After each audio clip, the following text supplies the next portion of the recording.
Hoy día, viernes 14 de agosto del 2026, se va a tratar un tema supremamente importante que es de absoluto conocimiento de todos los médicos que están en los servicios de urgencias. Y tenemos como invitada a Laura Alejandra Chamorro, una interna que rota por gastroenterología y ha elegido esta rotación como una materia electiva. Laurita está muy interesada en este tema y ayer discutimos con ella cuál pudiera ser el contenido de esta presentación que me parece de mucho impacto. Me agrada sobremanera el interés de Laura en rotar por gastroenterología y también su interés en hacer una presentación acorde a nuestras recomendaciones y acorde a literatura más recientemente publicada sobre este tópico. Laura, muchas gracias, bienvenida y puedes comenzar tu conferencia. Gracias, buenos días. Voy a hablarles sobre hemorragia digestiva alta no varicosa, el diagnóstico y el tratamiento. Bueno, para comenzar, la definición, una hemorragia digestiva alta es toda hemorragia que se da por encima del ligamento de Treitz. Nos referimos a esófago, estómago e intestino delgado proximal. Posteriormente, hablando de las etiologías, hay múltiples etiologías, sin embargo, aclarar que el 80 al 90% no son varicosas y principalmente hablamos de la úlcera péptica entre un 40 a un 60% de prevalencia, siendo causada por Helicobacter pylori, Aedes y Asp. Bueno, una de las frases para iniciar, hemorragia digestiva alta no varicosa, es una de las urgencias más frecuentes y difíciles de tratar en gastroenterología.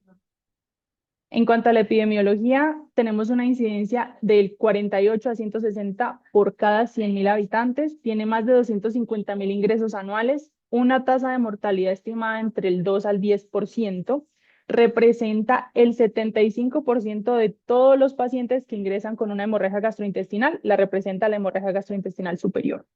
La mortalidad actualmente se debe más a complicaciones y comorbilidades de cada paciente que a los choques hipovolémicos o hemorrágicos que veíamos antes. Me guié para hacer esta presentación con estos artículos que les presento acá.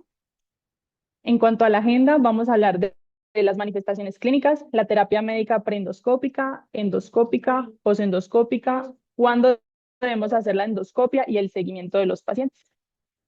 Entonces, las manifestaciones clínicas. Todo paciente con hemorragia de vías digestivas altas pues nos va a presentar una sintomatología, entre esas la hematemesis, que es importante que le preguntemos al paciente si es acaso vómito con sangre rojo rutilante o encuncho de café que nos indica una sangre más seca.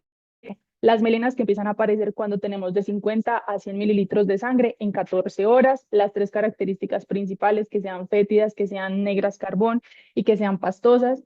Y la hematoquexia, que se puede presentar igualmente junto con la rectorragia cuando tenemos un sangrado gastrointestinal alto de manera masiva o más de 1.000 mililitros. En cuanto a la estratificación de riesgo, muy importante aclarar que siempre debemos iniciar a todo paciente que llegue con un Glasgow Blood Score, tenemos que hacerle la escala de Glasgow Blood. ¿Por qué esta escala? Esta escala inicialmente se creó con la necesidad de ver qué pacientes requieren una intervención endoscópica y con base a eso puntuarlo y definirla. Entonces, pacientes que tuvieran menos de un punto o igual a un punto es un paciente que tiene un bajo riesgo de complicaciones. Por lo tanto, manejo ambulatorio para ellos. ¿Listo? No hay problema. Se puede estudiar de manera ambulatoria, pero pacientes que tengan 2 o más puntos es un alto riesgo de complicaciones y deben ser hospitalizados e intervenidos en las siguientes 24 horas. Entonces, ¿por qué esta escala está tan validada y por qué siempre se habla en las guías de iniciar con esta escala? Porque se ha hecho múltiples estudios sobre esta escala en la que se ha comparado con todas las demás escalas de puntuación que tenemos y esta es la que tiene la mejor evidencia en cuanto al requerimiento de una intervención endoscópica y a la mortalidad que predice. Bueno, entonces, como les hablé, la úlcera péptica es nuestra principal etiología. Cuando nosotros llegamos a la mucosa, luego perforamos la submucosa con ese ácido gástrico, vamos a terminar encontrando ¿qué? Pues vamos a encontrar nuestro vaso sanguíneo que va a terminar sangrando por esta acidez. Vamos a lesionar todas las capas. En cuanto a las úlceras pépticas sangrantes, recordar que el 80 al 85% dejan de sangrar espontáneamente, pero luego vamos a tener un 15 a un 20% que nos van a seguir sangrando y que son las que tenemos que tratar. Para esto tenemos un manejo antes, durante y después. Entonces, terapia médica preendoscópica. ¿Con qué iniciamos? La guía S nos recomienda siempre, todo paciente que llegue con hemorragia de vías digestivas altas, hay que evaluar, ¿está estable hemodinámicamente o inestable? Paciente que esté inestable hemodinámicamente, iniciamos con una terapia de reperfusión, entonces con líquidos cristaloides. Y tenemos que verificar, ¿este paciente requiere de una transfusión de hemoderivados? Ahí nos basamos con la estrategia restrictiva que tiene el estudio de Villanueva. Entonces, pacientes con menos de 7 gramos de cilitro se transfunde, a menos que tenga una cardiopatía menos de 8. Ojo con estas tres cosas. No uso rutinario de videocápsula endoscópica, las guías no lo recomiendan. No uso rutinario de sonda nasogástrica, ya no se recomienda, no está válido. Y no intubación orotraqueal profiláctica. Posteriormente, con el manejo farmacológico preendoscópico, hablamos de los procinéticos como la eritromicina. La eritromicina está descrita, incluso en esta revisión sistemática, como un medicamento que nos va a ayudar a visualizar mejor durante la endoscopia. ¿Por qué? Porque nos ayuda a movilizar los coágulos y asimismo a barrer la sangre. ¿Listo? Se debería aplicar en una infusión de 250 miligramos, 30 a 90 minutos antes de la endoscopia, y como tiene este ejercicio, pues nos reduce costos, precisamente porque nos reduce la necesidad de hacer una segunda intervención, una segunda endoscopia. Pero ojo, hay que tener en cuenta que prolonga el intervalo T. Entonces, en los pacientes mayores, pues toca tener eso en cuenta.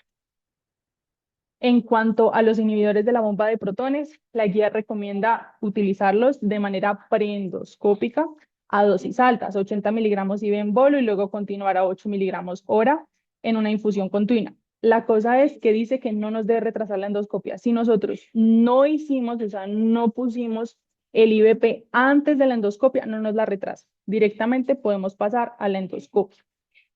Hay varias guías como la S que dice que consideremos la recomendación. Sin embargo, la guía coreana sí la avala, es una recomendación fuerte y dice que está comprobado que disminuye la necesidad de una endoscopia, de hacer una hemostasia endoscópica porque disminuye el forest.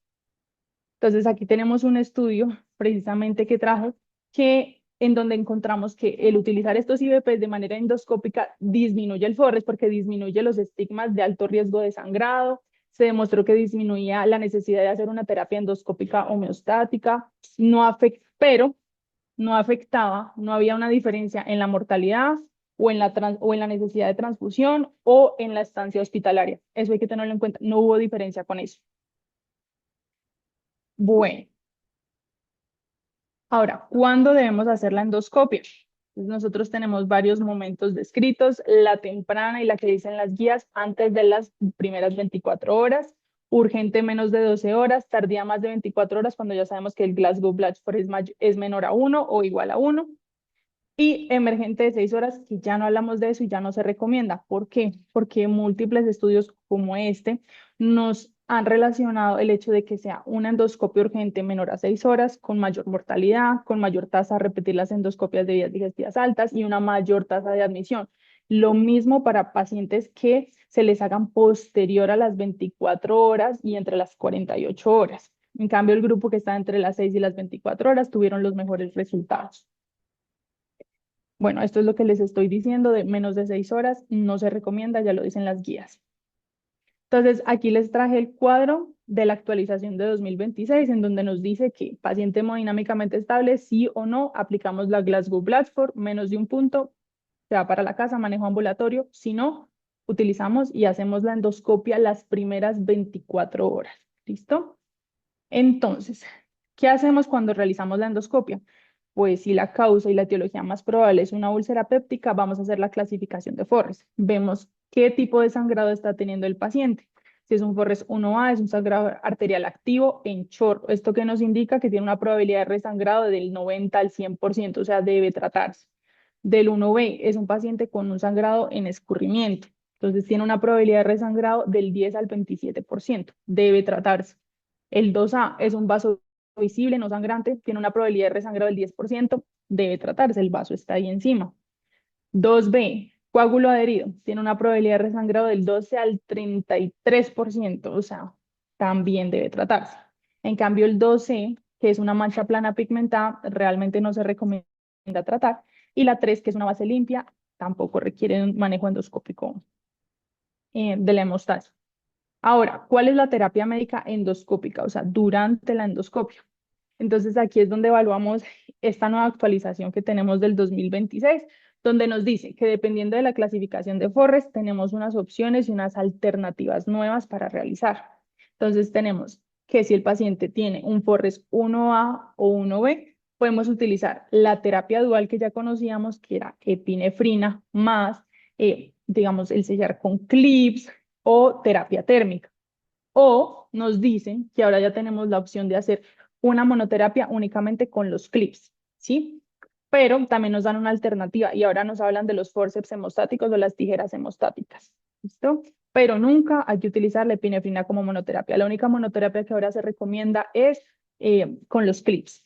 Si tenemos un Forrest 2A, también nos indican, podemos utilizar una monoterapia, ya sea con los clips o podemos utilizar la terapia combinada dual con la epinefrina. La alternativa, lo mismo las tijeras homeostáticas, pero no utilizar la epinefrina sola. Para el Forrest 2B tenemos, bueno, como este es un coágulo que está ahí pegado, dice la guía que lo ideal es que sea un experto el que lo esté realizando. ¿Por qué? Porque lo primero es que recomiendan hacer una preinyección diluida de epinefrina y posteriormente ahí sí remover el coágulo. Y cuando lo removemos, pues hacemos el manejo necesario, dependiendo de lo que encontremos, un 1A, un 1B, un 2A. Entonces, apropiadamente manejamos ese proceso hemostático, pero nunca utilizar solo la epinefrina que pusimos al inicio, no, hay que complementar. Y lo que es el Forrest 12 y 3 realmente no requiere de un manejo endoscópico o una terapia endoscópica. ¿Listo? Entonces, eso por ese lado. Ahora, la úlcera péptica sangrante, la terapia hemostática, lo que hablamos, todos los clips, las suturas endoscópicas, los clips asistidos por Doppler o las sustancias hemostáticas como utilizamos la epinefrina. Sin embargo, pues actualmente también se habla de los forceps o las tijeras hemostáticas que hay que tenerlas en cuenta.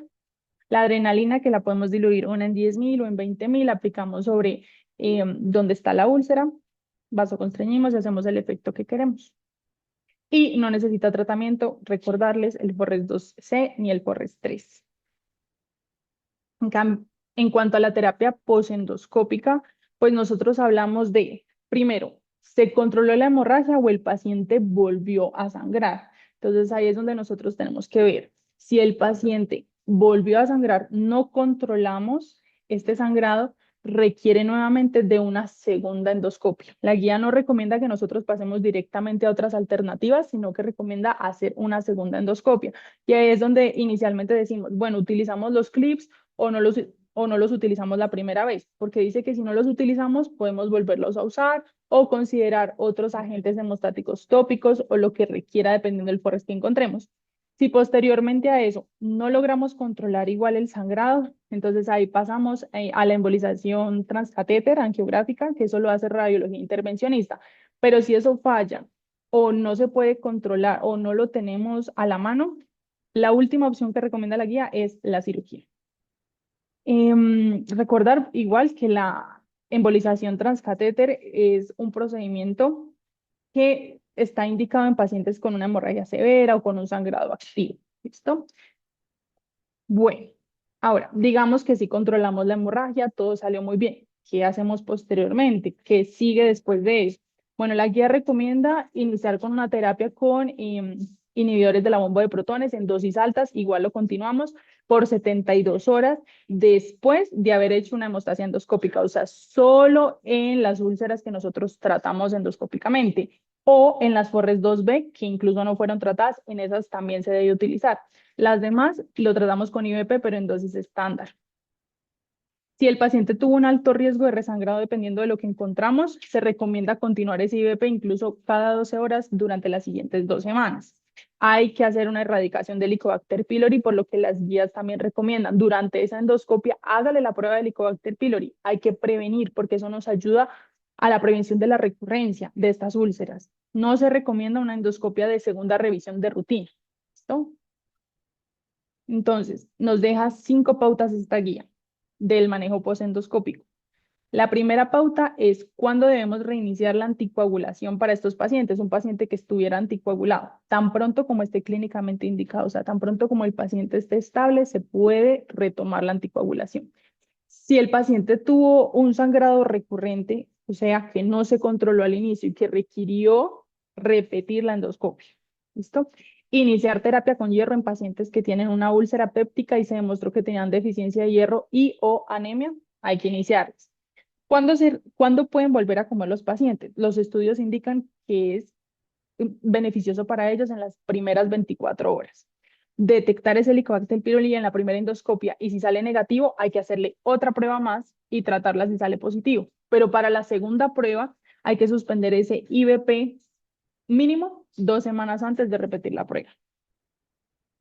En cuanto a los mensajes para llevar a la casa, la úlcera péptica es la responsable del 60% de todas las hemorragias digestivas altas. El tratamiento endoscópico se debe dar con IVP a dosis altas. La hemostasia endoscópica únicamente la utilizamos para un Forres 1A, 1B, 2A y 2B. Nunca monoterapia con epinefrina no se recomienda. Hay que hacer siempre un seguimiento a la úlcera gástrica porque pueden ser lesiones preneoplásicas, pueden ser lesiones malignas. Y siempre erradicar al Helicobacter pylori, nuestro principal factor de riesgo para generar esta etiología. Muchas gracias. Muy bien, Laurita, excelente. Creo que como son las buenas conferencias, menos es más. Las conferencias de impacto tienen máximo 20 minutos y son muy concretas. Mil felicitaciones. Vamos a discutir si están de acuerdo.